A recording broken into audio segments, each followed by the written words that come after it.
A classroom book sat all forlorn, unchosen on the shelf, and in its simple way it wondered sadly to itself how many days or weeks or months or years it must there bide till any child might pick it up and read the words inside. It knew each boy and girl within the classroom by their names, and through a nearby window it could see their playtime games. It listened to their teacher, who was such a useful guide, and watched the lessons as it heard about the world outside. But while it learned, it yearned for someone just to take a look inside its pages and then choose it as their reading book.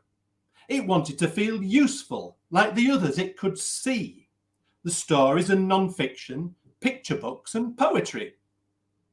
Then one day, there was such a stir as in that learning place, the number in the classroom grew through one new unknown face.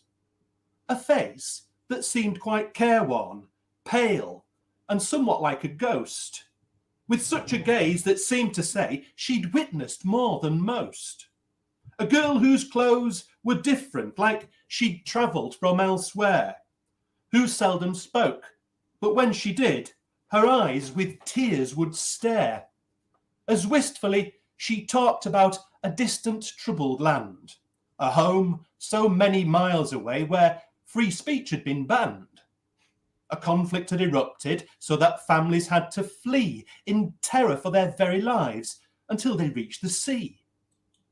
The teacher and the children, being friendly, did their best to make the girl feel welcome, an esteemed and honoured guest.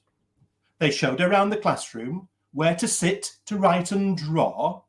They helped her with her English, and it wasn't long before the girl discovered many books, some well-worn and some new, including one which for some time longed to be chosen too. And then a most amazing thing occurred, as with one look, the new girl smiled when she first saw the cover of that book. For there, in stunning colour, was a photographic scene depicting life in far-off lands and places she had been. She chose it, and then turned the page and found her home once more, and lost herself in memories upon the cushioned floor. With newfound friends, she shared the book, and talked and smiled, while in her arms the lonely book felt useful for a while.